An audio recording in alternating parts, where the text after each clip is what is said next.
At dinner, my daughter-in-law shouted, "You'll never be even 10% of what a son needs. You're useless and only a burden." I calmly touched up my lipstick and said, "Remember that when the rent stops being paid." Then I made one call that changed everything. Before we continue, comment where you're watching from and subscribe to the channel. We'd love to see how far our stories are reaching. But let me start from the beginning. From the moment I walked into that house wearing my best dress. I'd spent an hour getting ready for Tommy's 7th birthday dinner. The navy dress had cost me more than I usually spent on clothes, but I wanted to look nice for my grandson. I even wore the pearl earrings my late husband Robert had given me on our 30th anniversary. As I rang the doorbell, I could hear laughter and music inside. My heart felt warm thinking about celebrating with my family. Amanda answered the door. My daughter-in-law looked perfect, as always. Her blonde hair was styled in soft waves, her makeup flawless. Her cream-colored dress probably cost more than my monthly grocery budget. She looked me up and down with that expression I'd learned to recognize over the past 5 years. It wasn't quite disapproval, but it wasn't welcome either. "Margaret, you're here." Her voice had that particular flatness she used only with me. "Of course I'm here. It's Tommy's birthday." I held up the wrapped present I'd brought. She didn't move aside to let me in. "David's finishing up a work call. Why don't you wait in the living room? The other guests are in the dining room." Other guests. I hadn't known there would be other guests. David had said it would be a small family dinner. I stepped inside, and Amanda finally closed the door behind me. The house looked different than the last time I'd visited 3 months ago. New furniture in the entryway. An expensive-looking mirror with a gold frame. Fresh flowers in a crystal vase. Everything looked like it had been pulled from a magazine. "You've redecorated," I said. "David surprised me last month. He said I deserved to have the home I always wanted." She smiled, but it didn't reach her eyes. "You can put your gift on the side table." I set the wrapped train down next to a pile of boxes that looked like they'd come from expensive toy stores. My simple wrapping paper looked shabby next to the glossy bows and designer gift bags. Amanda led me to the living room and then disappeared. I sat on the edge of the cream-colored sofa, careful not to wrinkle my dress. Through the doorway, I could see into the dining room. The table was set with china I didn't recognize, and there were at least 10 people gathered around it. 20 minutes passed. No one came to get me. Finally, David appeared. "Mom, sorry about that. Come on, we're about to serve dinner." He didn't hug me, didn't ask how I was, just turned and walked back.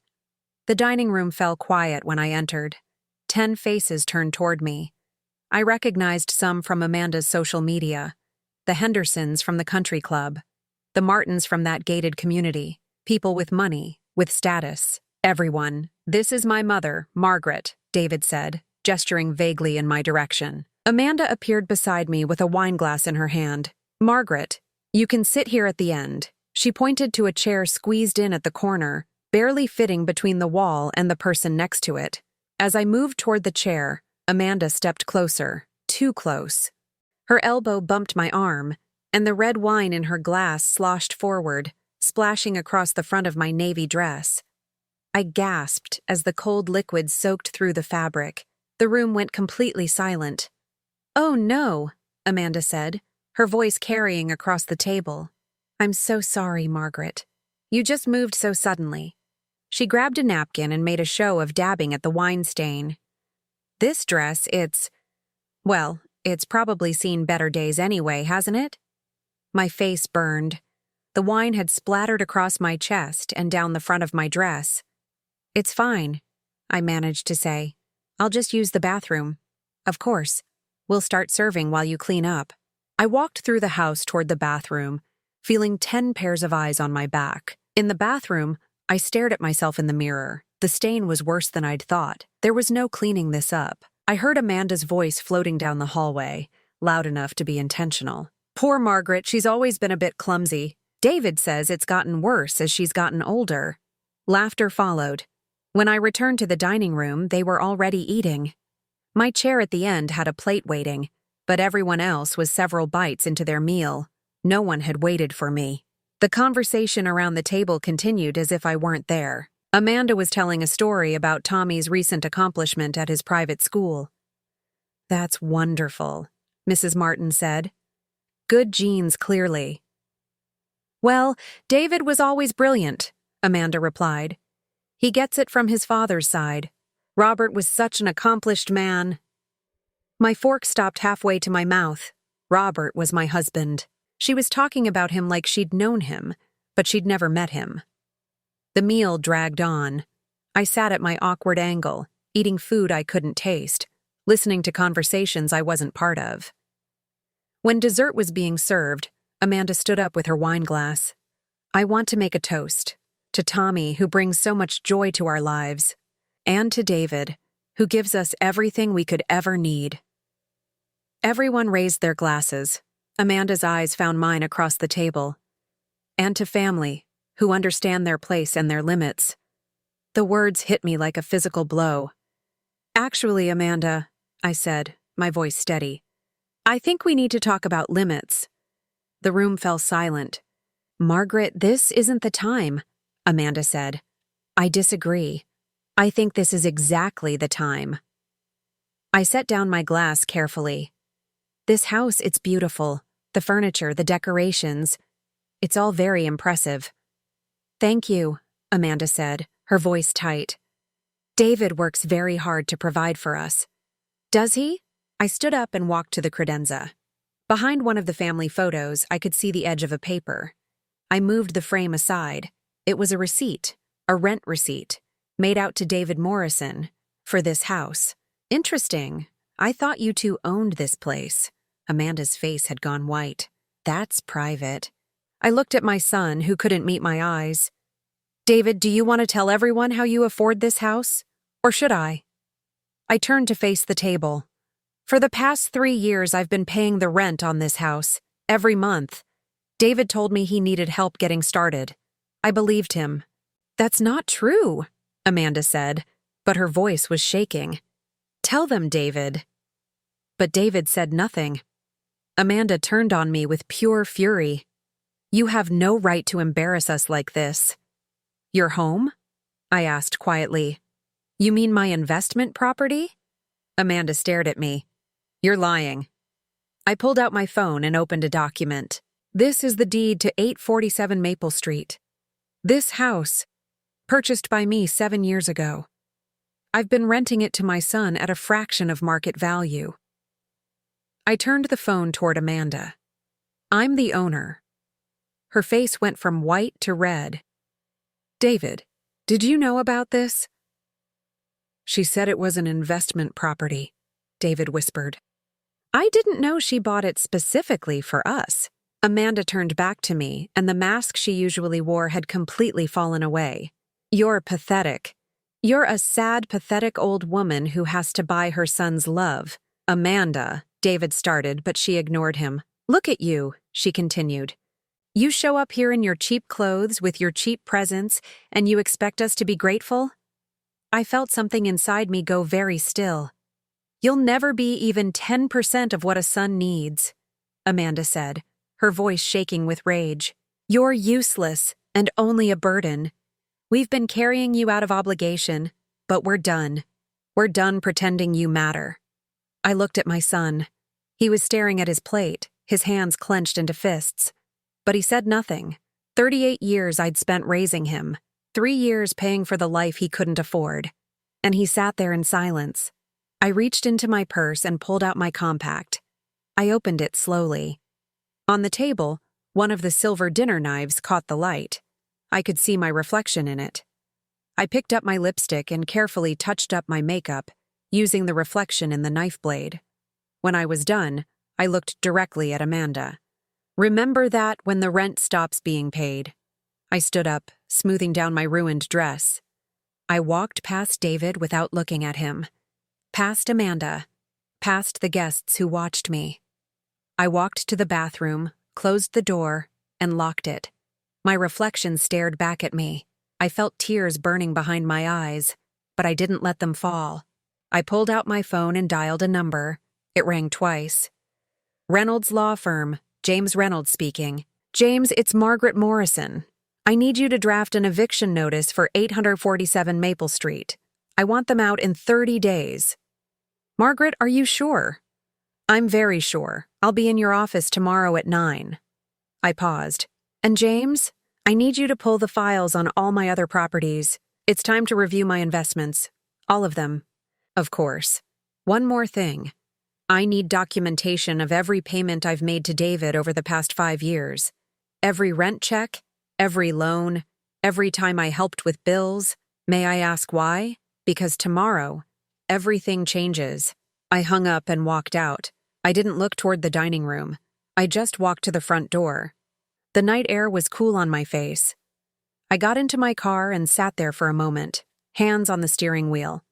Then I drove away from that house, away from the life I'd been funding, away from the family that had made me feel like nothing.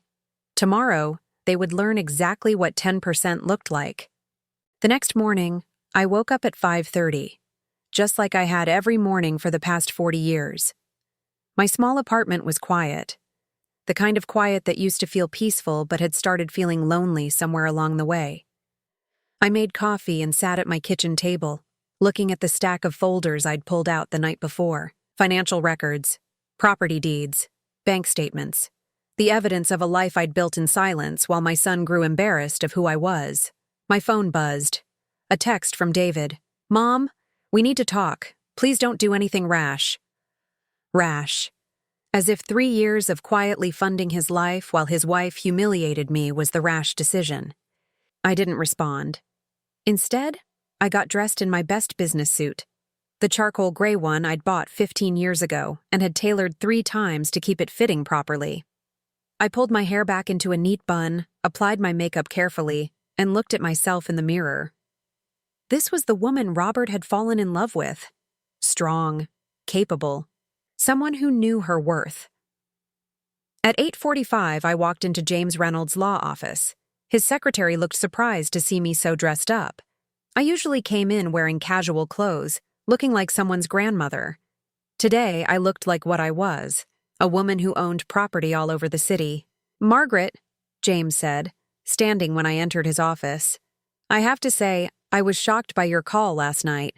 I was shocked too, I replied, sitting down across from his desk. Shocked that it took me 3 years to see what was happening. He slid a folder across the desk. The eviction notice is ready, but Margaret, are you absolutely certain about this?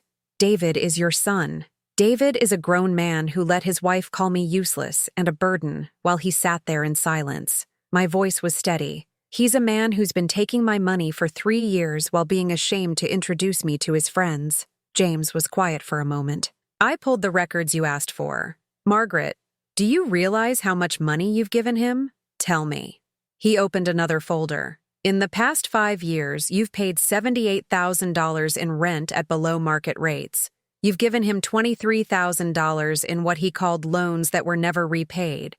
You paid for Tommy's private school tuition last year, another $18,000. You bought them a car when theirs broke down, $15,000. And there are dozens of smaller amounts, helping with bills, giving money for emergencies that were never really emergencies. The number hit me like a weight, $134,000. I'd given my son $134,000 while he let his wife treat me like I was worthless. There's something else, James said carefully. I did some checking on the property at 847 Maple Street. There have been some unauthorized modifications. They've renovated the kitchen, remodeled the master bathroom, installed new flooring throughout. Probably another $40,000 in improvements. With whose permission? Apparently, Amanda told the contractors that they owned the house. I felt that cold anger settling in my chest again. So they've been using my property as their personal renovation project. It appears so. And Margaret, there's one more thing you should know. He pulled out another document. I had my assistant do some research. Amanda has been telling people at the country club that you're dependent on them, that they're supporting you financially because you're struggling. The room seemed to tilt. What? Ours? She's been positioning herself as the dutiful daughter-in-law who's taken in her husband's struggling mother. Several people mentioned it to my assistant. They think David is paying your bills. I sat back in my chair, trying to process this. Not only had Amanda taken my money, she'd stolen my dignity. She'd rewritten the story so that I was the burden, the one being carried, while she played the role of generous benefactor. I want to see everything, I said quietly. Every property I own. I want to remember what I built. That afternoon, I drove to the first building I'd ever purchased. It was in the older part of town, a 3-story brick building with 4 apartments. I'd bought it 32 years ago, right after Robert died, when I realized that his life insurance and my secretary's salary weren't going to be enough to raise a teenage son and save for the future. I parked across the street and just looked at it for a while. The building had been a wreck when I bought it. The previous owner had let it deteriorate, and I got it for almost nothing. I'd spent 2 years fixing it up myself, painting on weekends, learning to do basic repairs. My hands had been covered in blisters and my back had ached constantly, but I'd done it. David had been 15 then. I remembered him being embarrassed when I'd come home with paint in my hair. His friends' mothers didn't do manual labor. They didn't spend their Saturdays fixing broken toilets and patching drywall. "Mom, why can't you just have a normal job?" he'd asked once. "This is how I'm building our future," I'd told him. But he'd never understood. He'd just been ashamed. I got out of the car and walked up to the building. The current tenants had kept it nice. Flower boxes in the windows. A neat, well-maintained entrance. This building had put David through college. The rent from these 4 apartments had paid for his textbooks, his meal plan, his fraternity fees. From there, I drove to the second property, a duplex I'd bought 5 years after the first building. Then to the third, a small commercial space I rented to a bakery. Then to the 4th, 5th, 6th. By the time the sun was setting, I'd visited all 8 properties I owned. 8 buildings that represented years of work, sacrifice, and careful planning. 8 investments that had given me financial security and had allowed me to help my son when he needed it. Only he hadn't needed it. He'd just wanted it, wanted the easy life. Wanted to impress his wife and her country club friends with a house he couldn't afford and a lifestyle that was beyond his means. I drove to my last stop, the office building where I'd worked for 23 years as a secretary and bookkeeper. It was after hours, but I used my old key code to get in. The security guard recognized me and waved. I took the elevator to the 3rd floor and walked down the familiar hallway to the small office where I'd spent so many years. It was someone else's office now, but I could still picture my old desk by the window, the filing cabinets I'd organized, the coffee maker I'd replaced 3 times. David had been ashamed of this job too. When his friends asked what his mom did, he'd say she worked in an office in a vague way that suggested something more important than secretary. He never said I was a bookkeeper. Never mentioned that I was good with numbers, that I could spot financial problems before they became disasters, that the company had offered me promotions I'd turned down because they would have required travel and I'd needed to be home for him. I sat down in the chair that wasn't mine anymore and looked out the window at the city lights. This was where I'd learned everything: how to read financial statements, how to spot good investments, how to make money work for me instead of the other way around. My phone rang. David again. This time, I answered. "Mom, thank God. We need to talk about this eviction notice." "What about it?" "You can't be serious. Where are we supposed to go?" "Tommy's in school. Amanda's whole life is here. You can't just throw us out. I gave you 30 days. That's more than the legal requirement. But Mom, this is our home. It's my property, David. It's always been my property. You just lived there. Amanda didn't know. She thought we owned it. You can't blame her for not knowing." I closed my eyes, still making excuses for her. "David, Amanda called me useless and a burden in front of 10 people. She ruined my dress deliberately. She's been telling people at the country club that you're supporting me financially, and you sat there silent through all of it. I know, and I'm sorry. Amanda was just stressed about the dinner party. She didn't mean those things. What about you? Did you mean to sit there quiet while she said them?" Silence on the other end. "I've been paying your rent for 3 years," I continued.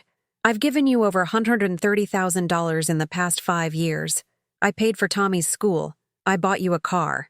And the whole time, you've been ashamed of me. ashamed of where I worked, ashamed of how I dressed, ashamed to introduce me to your friends. That's not true, isn't it? When was the last time you invited me to a family event where Amanda's friends would see me? When was the last time you called me just to talk? Not because you needed something? When was the last time you defended me to your wife? More silence. I raised you alone after your father died, I said, and I could hear my voice starting to shake. I worked 2 jobs. I fixed buildings with my own hands so you could have a good life, and you repaid me by being embarrassed of who I am. Mom, I never meant to make you feel that way. But you did, David. You did make me feel that way. Every time you introduced me as just Margaret instead of your mother. Every time you seated me at the end of the table. Every time you let Amanda treat me like I was nothing. What do you want me to do? The question hung in the air. What did I want? An apology? It was too late for that. Money back? That wouldn't heal anything. Respect? You can't demand respect. It has to be given freely. I want you to figure out who you are without my money propping you up, I finally said. I want you to learn what it means to work for something instead of having it handed to you. And I want you to decide if the life Amanda has built for you is worth losing your mother over. That's not fair. Fair? I almost laughed. You want to talk about fair? You've had 3 years of below-market rent. 3 years of me quietly helping you while you pretended to your wife that you were supporting yourself. 3 years of me accepting crumbs of attention while you built a life that had no room for me. That wasn't fair, David. But it's over now. Mom, please, just give us some time. We'll find a way to pay you back. I don't want your money, David. I want you to grow up. I hung up before he could respond. My hands were shaking. 38 years of being a mother, and this was where we'd ended up. In a conversation about eviction notices and money and respect that should have been given freely, but had to be demanded. I sat in that office for another hour, watching the city lights and thinking about all the choices that had led us here. Every time I'd said yes when I should have said no. Every time I'd helped when I should have let him struggle. Every time I'd accepted less than I deserved because I was afraid of losing him. But I'd lost him anyway. Somewhere between childhood and adulthood, between who he'd been and who Amanda had shaped him into, I'd lost my son. My phone buzzed with a text. Not from David this time. From a number I didn't recognize. Mrs. Morrison, this is Amanda. We need to meet. There are things about this situation you don't understand. Tomorrow, 10 a.m., Sterling Coffee House. Please come alone. I stared at the message. Amanda wanted to meet, probably to manipulate, to explain, to make excuses. Part of me wanted to ignore it, but another part, the part that needed to understand how we'd gotten here, knew I would go. I typed back, I'll be there. As I drove home that night, I passed by 847 Maple Street. The house was lit up, every window glowing. I could see shadows moving inside. My son, my grandson, living in a house I owned, in a life I'd funded, treating me like I was the one who should be grateful. Tomorrow, I would meet with Amanda. I would hear whatever excuses or explanations she had, but nothing she said would change the fact that the eviction stood. 30 days. They had 30 days to figure out their next move, and I had 30 days to figure out mine. I arrived at Sterling Coffee House 15 minutes early. It was the kind of place Amanda loved. Expensive lattes, minimalist decor, clientele that looked like they'd stepped out of fashion magazines. I'd been here once before, 2 years ago, when Amanda had insisted on meeting me here to discuss Tommy's birthday party. She'd spent the entire time checking her phone and making it clear she had better places to be. I ordered a black coffee and chose a table by the window where I could see the street. My lawyer had advised against meeting her without representation, but I needed to hear what she had to say. I needed to look her in the eye and understand how someone could take so much while giving so little. Amanda walked in at exactly 10 o'clock. She was wearing designer sunglasses despite the cloudy weather, a camel-colored coat that probably cost more than my monthly rent, and heels that clicked sharply against the floor. She looked every inch the successful woman she pretended to be. She removed her sunglasses and I saw that her eyes were puffy. She'd been crying. The realization surprised me. I'd expected her to come in fighting, not falling apart. Margaret, she said, sitting down across from me without ordering anything. Thank you for coming. You said there were things I didn't understand. She folded her hands on the table. Her manicure was still perfect, but I noticed her fingers were trembling slightly. I need you to stop the eviction. That's not going to happen. Please, just listen. She leaned forward, and I could see the desperation in her eyes. I know what I said at the dinner was horrible. I know I hurt you, but you have to understand the pressure I've been under. Pressure, I repeated flatly. Do you know what it's like to be married to someone like David? Someone who's supposed to be successful but can never quite get there? Someone who talks big about his career but can barely keep up with the bills? I felt anger flare in my chest. David has a good job. He makes a decent salary. Decent isn't enough, Margaret. Not in the world we live in. Not with the friends we have. The Hendersons, the Martins, all those people you saw at the dinner, they have money. Real money. And they expect us to keep up. So you decided to use mine. She flinched. It wasn't like that. David told me you were helping with the rent temporarily. He said it was just until he got a promotion. I didn't know it had been 3 years. He kept saying it would be over soon. But you knew I was paying? You knew I was the one funding your lifestyle. I thought you could afford it. Her voice rose slightly, defensive. David always said you had rental properties, that you were doing well. I didn't know you were some kind of real estate mogul. I'm not a mogul. I'm a woman who worked hard and invested wisely. There's a difference. Amanda's jaw tightened. Well, you certainly kept that quiet. If you'd told us how much you were worth, maybe we would have treated you differently. The honesty of it was stunning. You would have treated me with respect if you'd known I had money. Is that what you're saying? I'm saying that you showed up to our home looking like someone who needed help. How were we supposed to know you were secretly rich? I'm not rich, Amanda. I'm comfortable, and I never needed your respect because of my bank account. I deserved it because I'm David's mother, because I'm Tommy's grandmother, because I'm a human being. She looked away, her eyes glistening. You don't understand what it's been like. The country club fees, Tommy's school, the car payments, the credit cards. We're drowning, Margaret. We've been drowning for years. Then you should have lived within your means. Easy for you to say. You don't have to compete with people who have vacation homes and trust funds. You don't have to explain to your son why his friends have better toys, better vacations, better everything. I stared at her. Is that what this is about? Keeping up appearances? It's about giving Tommy the life he deserves. The life David should have been able to provide. She wiped her eyes quickly. David's father died when he was young. He grew up with less than his friends. I didn't want that for Tommy. So you built a life you couldn't afford on my money, and then insulted me for not being good enough for that life. I made a mistake. I know that now. She reached across the table, trying to take my hand, but I pulled back. But Margaret, if you go through with this eviction, we'll lose everything. Tommy will have to change schools. We'll have to tell everyone we can't afford that house. David's career will be affected. Everything we've built will collapse. Everything you've built on a foundation of my money and your lies. Please. Her voice cracked. I'm begging you. Give us more time. We'll pay you back. David's up for a promotion next month.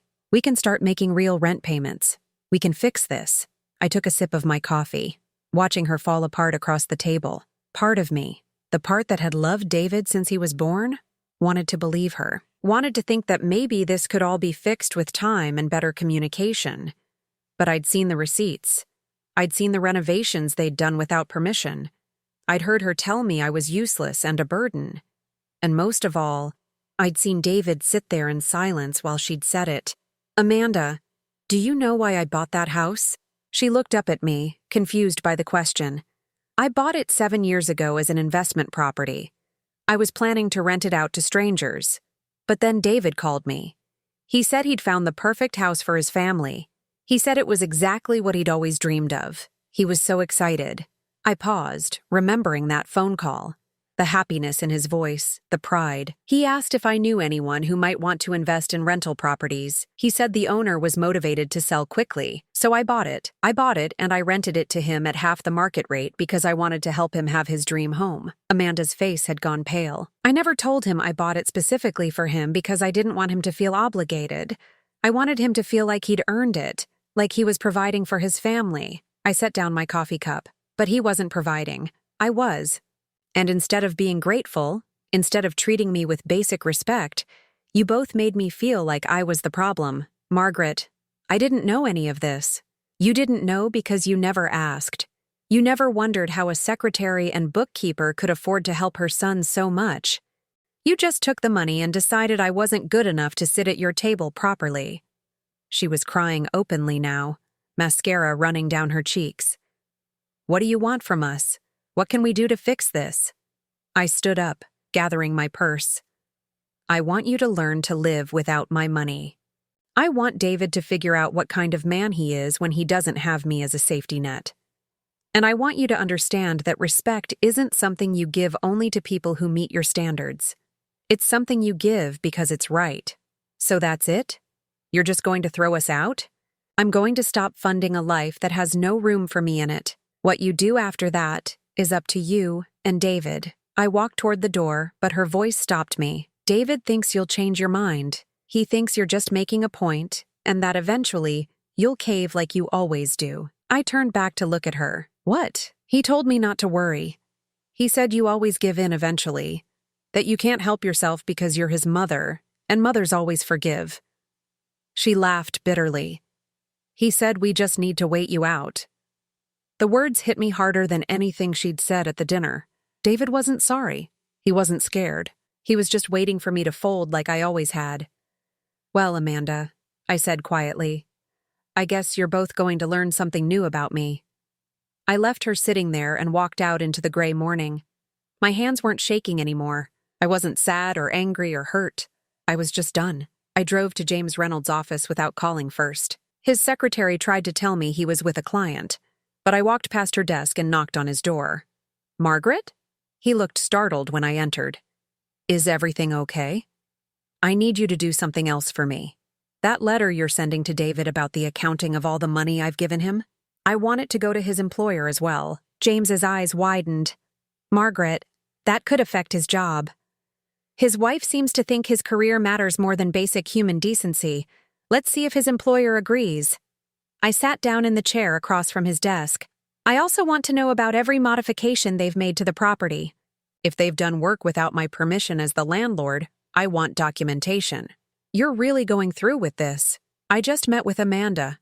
She told me David thinks I'll give in eventually. That I always do. I met James's eyes. He's right. I have always given in. Every time he needed money, I gave it. Every time he made me feel small, I accepted it. Every time Amanda pushed me aside, I stepped back. And now I'm done stepping back. James nodded slowly and pulled out a legal pad. Okay, let's make a list of everything we need to do. We spent the next 2 hours going through every detail. The eviction would proceed as planned. The letter documenting the loans would be sent to David's employer, not as a complaint, but as a disclosure since he'd listed me as a financial dependent on some forms. The property modifications would be documented and added to what they owed me. There's one more thing, James said, looking uncomfortable. Amanda has been using your credit. Not cards, but your reputation. She's been telling vendors that you're guaranteeing her purchases. The country club has you listed as a financial backup on their account. My stomach dropped. How much? Around $12,000 in charges over the past 6 months. Most vendors haven't pursued it because they assumed you'd approved it, given that you're David's mother. I never approved anything. I know. That's fraud, Margaret.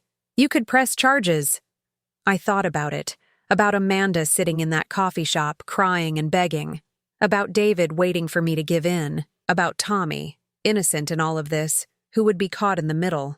Not yet, I said finally, but I want documentation of everything. If they try to fight the eviction or come after me legally, I want ammunition. You've got it.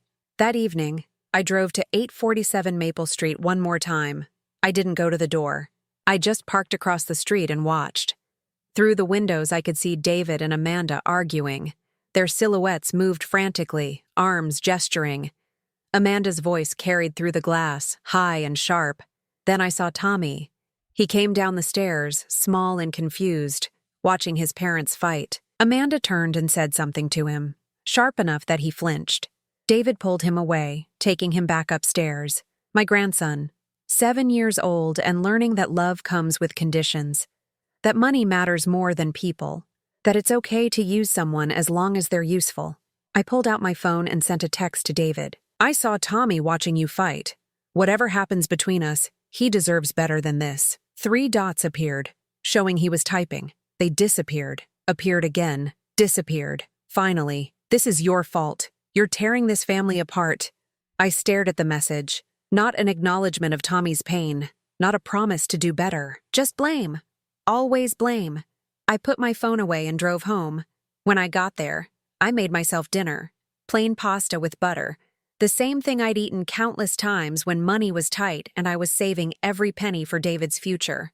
The same meal I'd eaten while he was at college, living off the rent money from my buildings, having the time of his life. After dinner, I pulled out the photo albums I kept in the closet. Pictures of David as a baby, as a toddler, his first day of school, his high school graduation, his wedding day, where I'd worn my best dress, and Amanda had made me sit in the 3rd row because immediate family needed to be up front. I found the picture I was looking for, David at age 10, standing in front of my first building. He was holding a paintbrush, his face covered in white paint, grinning at the camera. I'd brought him with me that day because I couldn't afford a babysitter. He'd helped me paint the trim on the windows. "Mom, why do we have to do this?" he'd asked. "Can't we just hire someone?" "Because this building is our future," I'd told him. "Someday you'll understand that the best things are the ones you work for." But he'd never understood. He'd just learned to be ashamed of the work. I closed the album and sat in the quiet of my apartment. In 30 days, David and Amanda would have to leave that house. They would have to face the reality of a life without my money propping them up. And I would have to face the reality of a life where my son might never forgive me. But for the first time in 3 years, I felt like I could breathe. My phone rang. Not David this time. Not Amanda. It was a number I didn't recognize. "Hello? Mrs. Morrison, this is Carol Henderson, from the dinner party." I froze. "Yes? I hope you don't mind me calling. I got your number from the country club directory. I wanted to apologize for the other night. What Amanda said to you was inexcusable, and I'm ashamed that I just sat there. I didn't know what to say. I also wanted you to know that I've been asking questions about Amanda's claims that you were being supported by them. Several of us have put together the truth." She paused. "We know you're the landlord. We know you've been helping them financially. And we know Amanda has been lying about you. Mrs. Henderson, I don't need— Yes, you do. You need to know that not everyone believed her. And you need to know that she's no longer welcome at the club. We don't tolerate members who abuse their own family." After I hung up, I sat in the dark for a long time. The circle was closing. Amanda's lies were being exposed. David's safety net was being pulled away. And I was finally standing up for myself. Tomorrow would bring more consequences, more arguments, more pain.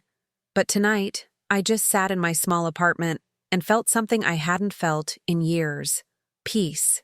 The eviction date was 2 weeks away when David showed up at my apartment at 3 a.m. I woke to pounding on my door, aggressive and desperate. I threw on my robe and hurried to the door, looking through the peephole. David stood there, his hair disheveled, swaying slightly. He was drunk. I opened the door with the chain still latched. "David, what's wrong? Is Tommy okay?" "Tommy's fine. Let me in, Mom. We need to talk."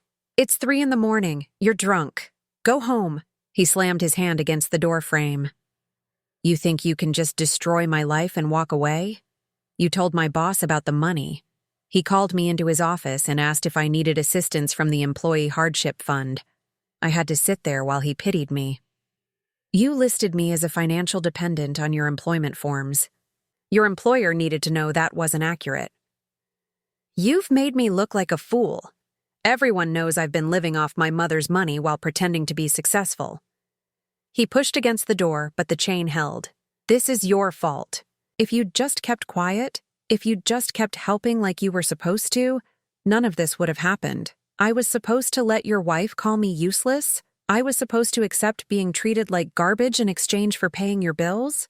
You know what I think? I think you're jealous. Jealous that I found someone better than you. Someone classy, educated, someone who knows how to live well. The words were designed to hurt. Better than the woman who raised you alone? Better than the woman who worked 2 jobs so you could have new school clothes? You never let me forget it, did you? Every sacrifice, every hardship, you threw it in my face. I never asked for gratitude. I just wanted respect. Basic human respect. You want respect? Then stop living in this dump.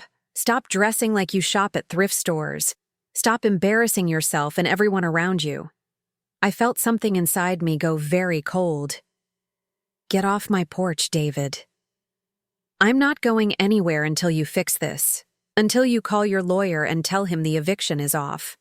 That's not going to happen. Then you'll never see Tommy again. Never. Amanda and I will make sure of it. The threat hung in the air. My grandson, the little boy who still asked for me, who still wanted to hear my stories. Using your son as a weapon, I said. Is that what Amanda taught you? He stepped back, his face flushed with rage and shame. You taught me that love has conditions, that help comes with strings, that nothing is free. I never taught you that. Yes, you did. Every time you helped me, there was judgment. You wanted me to be grateful, to bow down and thank you for doing what parents are supposed to do. Parents are supposed to raise their children, not support them financially for their entire adult lives. I earned everything I have. With my money. He turned and stumbled down the steps. At the bottom, he turned back. You're going to regret this, Mom. You're going to end up alone with nothing but your precious buildings and your self-righteousness. I watched him get into his car and drive away erratically. I closed the door, locked it, and stood in my dark apartment, shaking. At 7, my phone rang. James Reynolds. Margaret, we have a problem. David filed a countersuit. He's claiming financial abuse. Says you've been controlling him through money, that the eviction is retaliation for him trying to establish boundaries. I closed my eyes. He came here at 3 this morning, drunk, and threatened me. Did you document it? No, I just wanted him to leave. He's also filed for an emergency restraining order.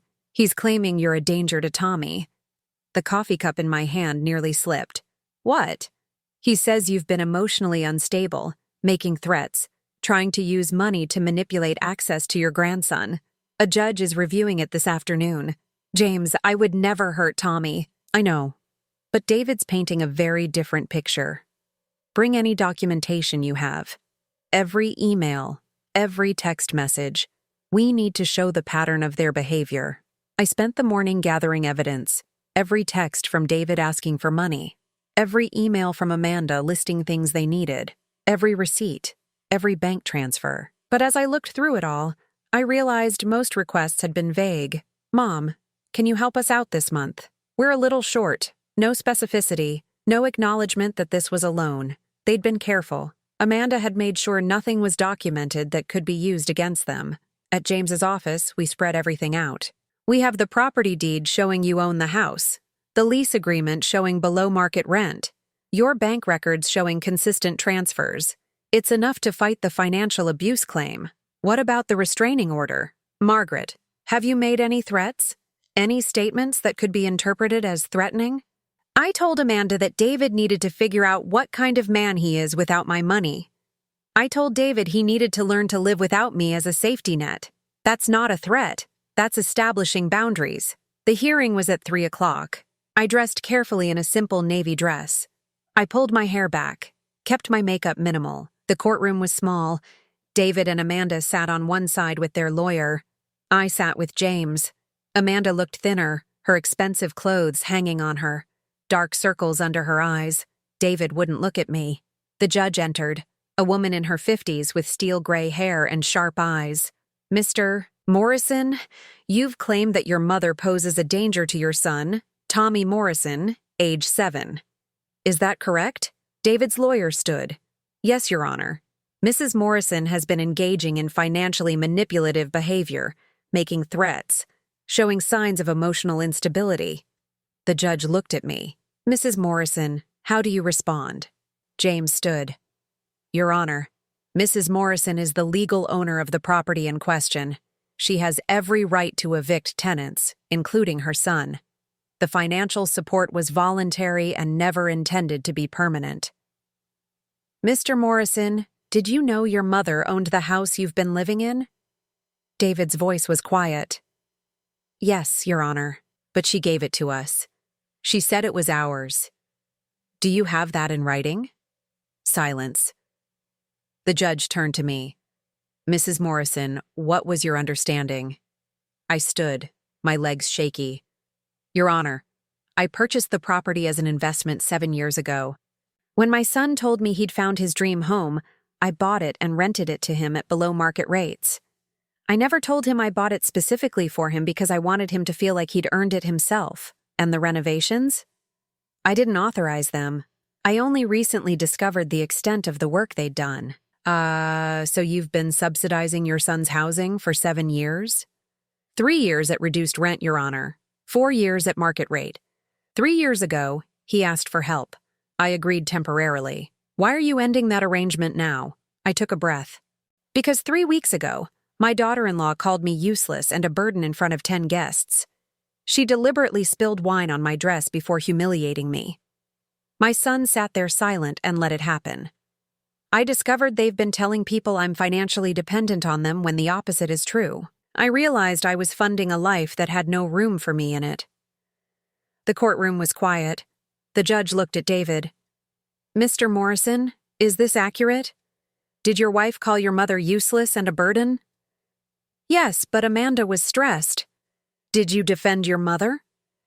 Silence. It's a yes or no question. No, I didn't defend her. The judge sat back. And now you're asking me to believe that this woman, who you allowed to be humiliated in your home, who has supported you financially for years, is the threat to your child? Amanda burst out. She's trying to destroy our family. She's been controlling him with money for years, and now that we're standing up to her, she's punishing us. The judge's eyes were cold. Mrs. Morrison, has your mother-in-law been controlling your husband? She pays for everything. She makes him feel like he owes her. And yet she never told him she owned the house. She let him believe he was providing for his family. Is that control, or is that a mother trying to protect her son's pride? Amanda's mouth opened and closed. I'm denying the restraining order. Mrs. Morrison has shown no indication of being a danger to the child. The eviction will proceed through proper channels. However, she looked at David and Amanda. Using a child as leverage in a family dispute is reprehensible. If I see another filing like this one, I'll consider it harassment. I walked out with James. That's it? I asked. That's it. The eviction proceeds. You can continue to have contact with Tommy. But as I walked to my car, I didn't feel like I'd won anything. I'd just watched my son try to paint me as a danger to my own grandson. I sat in my car and realized that David was right about one thing. I was going to end up alone. But it wouldn't be because I'd chosen my buildings over my family. It would be because my family had chosen pride over truth, status over character, and money over love. And I had finally stopped enabling it. The eviction date was 5 days away when I received a call from Tommy's school. It was the principal, Mrs. Anderson, and her voice carried that careful tone people use when they're about to deliver bad news. Mrs. Morrison, I'm calling because Tommy had an incident today. He became very upset during recess and locked himself in the bathroom. It took us 20 minutes to get him to come out. My heart clenched. Is he hurt? Is he okay? Physically, he's fine. But Mrs. Morrison, he was asking for you. He kept saying he needed to talk to his grandma Margaret. When we called his parents, Mrs. Morrison told us that you're no longer allowed contact with Tommy. I gripped the phone tighter. That's not true. A judge just ruled that I can see him. I see. Well, that creates a difficult situation. Tommy is very distressed. And normally we'd allow a family member to come comfort him. But if the parents are saying no contact, Mrs. Anderson, I have legal documentation that I'm allowed to see my grandson. Amanda is lying to you. There was a pause. Would you be able to bring that documentation to the school? Because right now, Tommy is in my office, and he's asking for you. I grabbed my purse and the court papers. I'll be there in 15 minutes. I drove faster than I should have, my mind racing. What had they told Tommy? What had they done to make him so upset that he locked himself in a bathroom? At the school, Mrs. Anderson met me at the entrance. I showed her the judge's ruling, and her expression shifted from cautious to sympathetic. I understand now. Mrs. Morrison, I think you should know that Tommy's behavior has changed dramatically over the past 2 weeks. He's been withdrawn, anxious. His teacher says he's not participating in class. And today, during recess, another child mentioned something about moving, and Tommy just fell apart. She led me to her office. Through the glass window in the door, I could see Tommy sitting in a chair, his small body curled up, his face red and swollen from crying. The moment he saw me, he jumped up and ran to the door. Mrs. Anderson opened it and Tommy threw himself into my arms. Grandma, I thought you were gone. Mom said you didn't want to see me anymore. She said you were mad at me. I held him tight, feeling his small body shake with sobs. I'm not mad at you, sweetheart. I could never be mad at you. But Mom said you left because I was bad, because I didn't appreciate you enough. I looked at Mrs. Anderson over Tommy's head. Her expression was grim. This was what Amanda had been telling him, that I'd abandoned him because he wasn't good enough. Tommy, look at me. I knelt down so we were eye level. I didn't leave because of you. I love you more than anything in the world. Nothing you could do would make me stop loving you. Then why did you go away? Why don't you come to our house anymore? How do you explain adult conflicts to a 7-year-old? How do you tell a child that his mother is cruel and his father is weak without destroying his sense of security? Sometimes grown-ups have disagreements, I said carefully.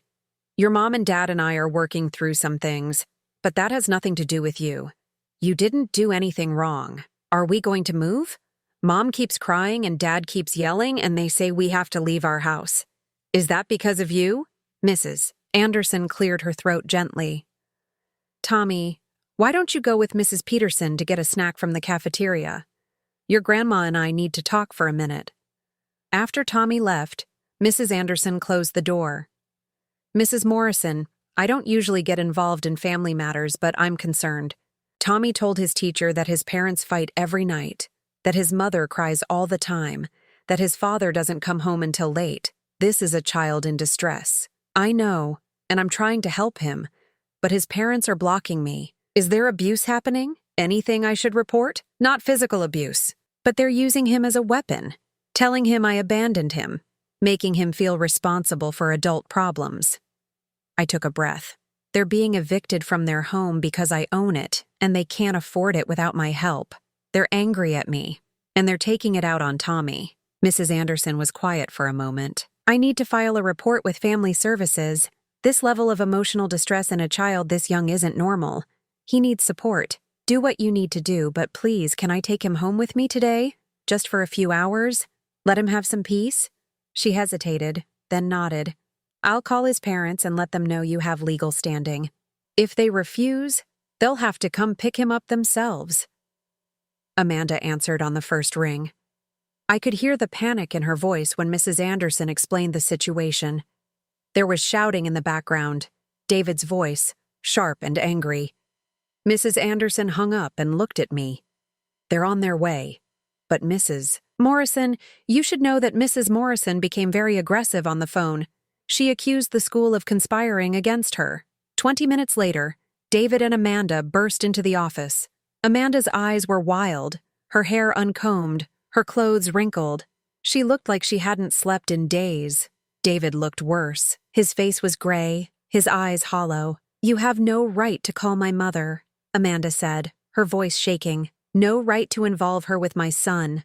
Mrs. Morrison, please calm down, Mrs. Anderson said. I called Mrs. Morrison Sr. because your son was in distress and asking for her. She has legal documentation showing she's allowed contact. That's not the point.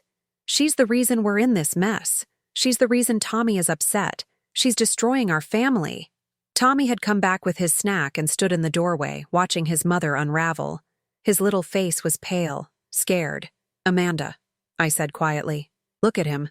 Look at what this is doing to him. She turned to Tommy, and for a moment, I saw something break in her eyes. She saw her son, terrified and confused, caught in a war he didn't understand. But then David spoke. "Mom, you need to leave. This is between us and the school." "No," Mrs. Anderson said firmly. "This is about Tommy's welfare. And right now, I'm concerned that he's being exposed to conflict that's damaging him emotionally." "Are you saying we're bad parents?" Amanda's voice rose to a near shriek. "I'm saying that Tommy needs stability. He needs to feel safe. And right now he doesn't." David's hands were clenched into fists. "This is all your fault, Mom. If you'd just helped us like you were supposed to, none of this would be happening. Tommy would be fine. Our family would be fine." "Your family was never fine, David. It was built on my money and Amanda's lies and your refusal to face reality. We needed that money. We needed your help. And you took it away to punish us. I took it away to save myself. There's a difference." Amanda moved toward me, and Mrs. Anderson stepped between us. "Mrs. Morrison, I need you to step back. She's poisoning my son against me. She's turning everyone against us. The country club, our friends, now the school. She won't stop until we have nothing." "You already have nothing," I said, and my voice was cold.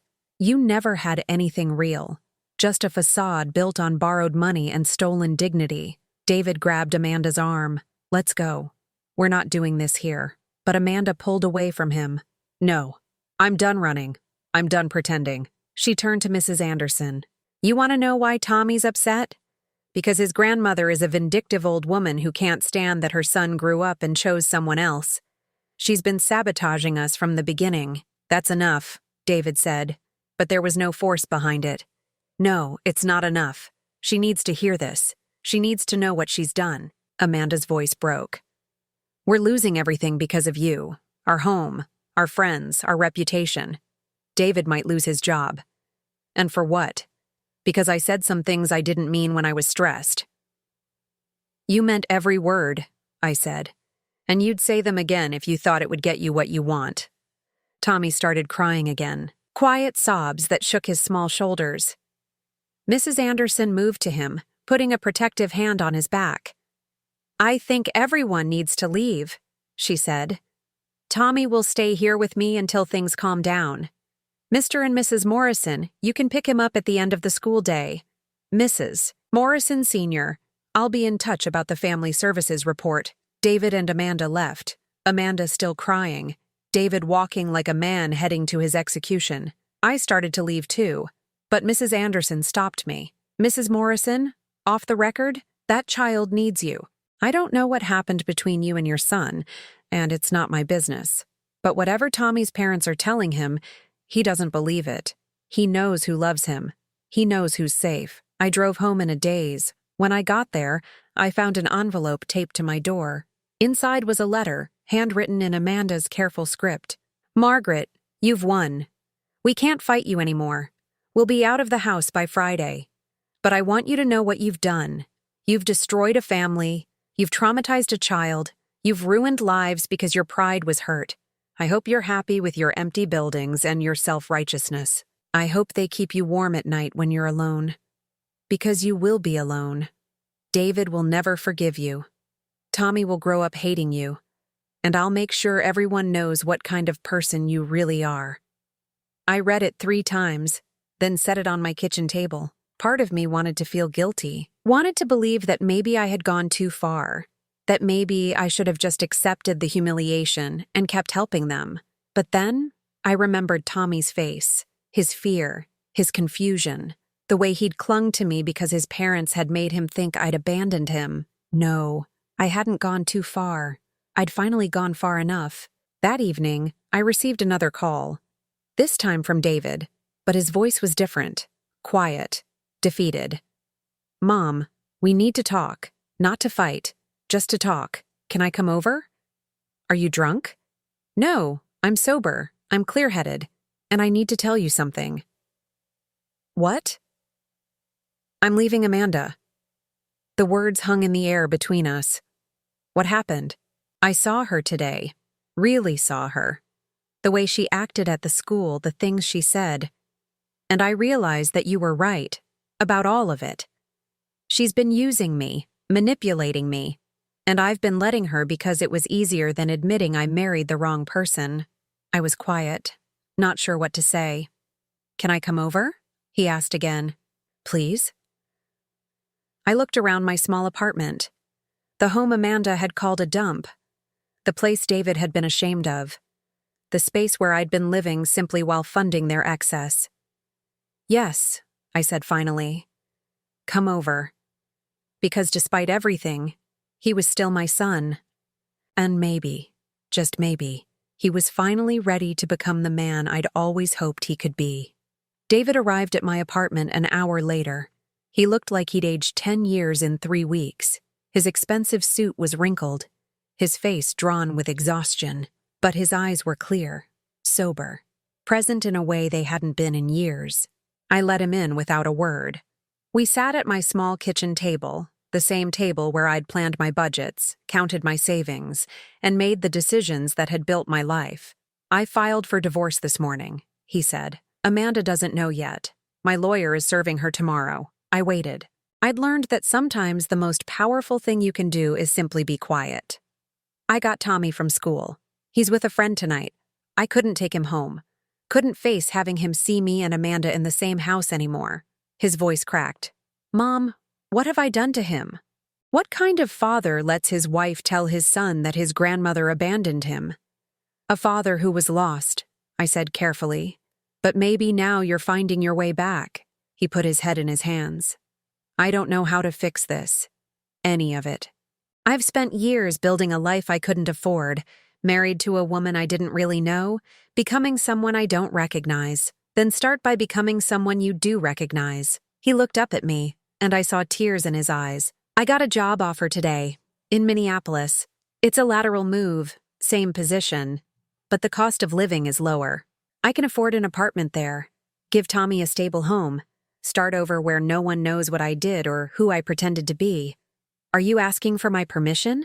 No, I'm asking if you'll come visit us, if you'll let Tommy know his grandmother still loves him, if you'll forgive me for being too weak to defend you when I should have. I reached across the table and took his hand. It was the first time I'd touched him with affection in years. David, I never stopped loving you. I just stopped enabling you. I know. And you were right to stop. I needed to fall. I needed to lose everything to understand what actually mattered. He squeezed my hand. I'm sorry, Mom, for all of it. For being ashamed of you. For letting Amanda treat you like you were nothing. For sitting silent when I should have stood up. I forgive you, I said simply. Because holding on to anger would only poison what little time I had left with my son. We talked until midnight. About his plans to move. About Tommy's therapy needs, about the divorce settlement. Amanda would fight, he said. She'd try to take everything, including Tommy, but he had documentation now. Records of her lies, her manipulation, her abuse of Tommy's emotions. What will you do? He asked as he was leaving. With the house? Rent it to someone who needs it, someone who'll appreciate it. He nodded. It's a good house. I hope they're happy there, happier than we were. 3 months later, I stood in that house one final time.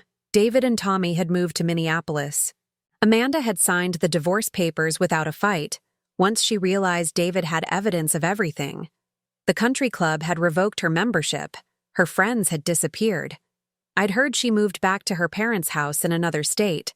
Part of me felt bad for her, but mostly, I just felt free. The new tenants were moving in tomorrow. A young couple, both teachers, with a baby on the way.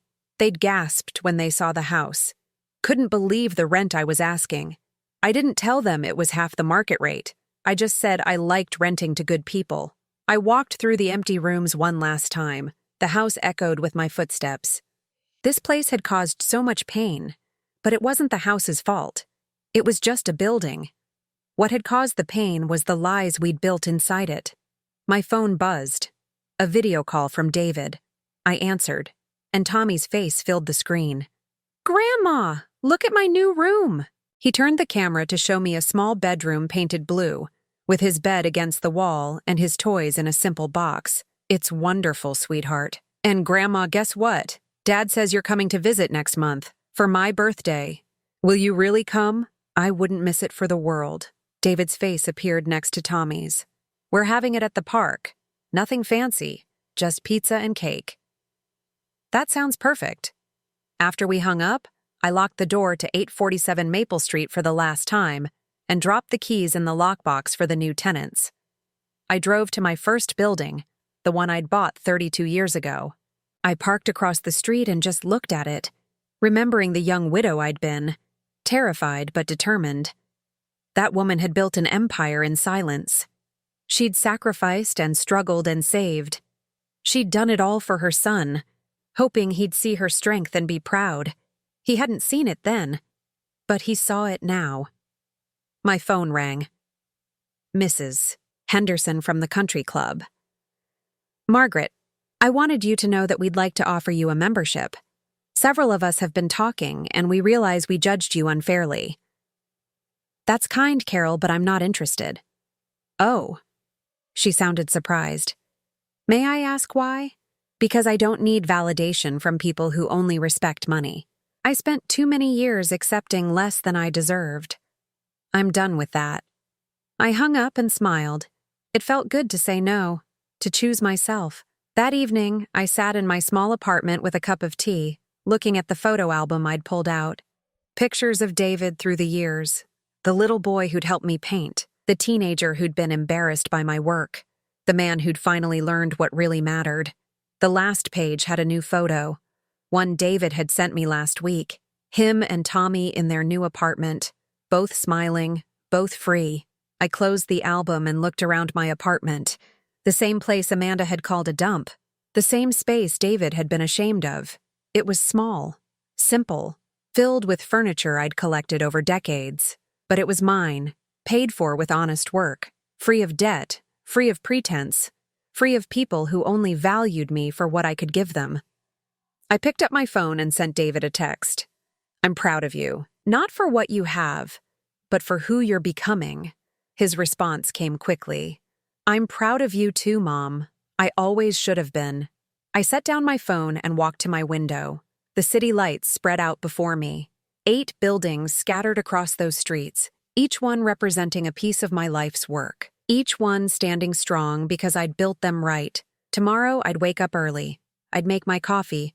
I'd check on my properties. I'd live my life the way I'd always lived it, with dignity and purpose. But tonight, I just stood at my window and felt something I hadn't felt in years. Not triumph, not vindication, not even relief, just peace. Simple, quiet, earned peace, and it was enough.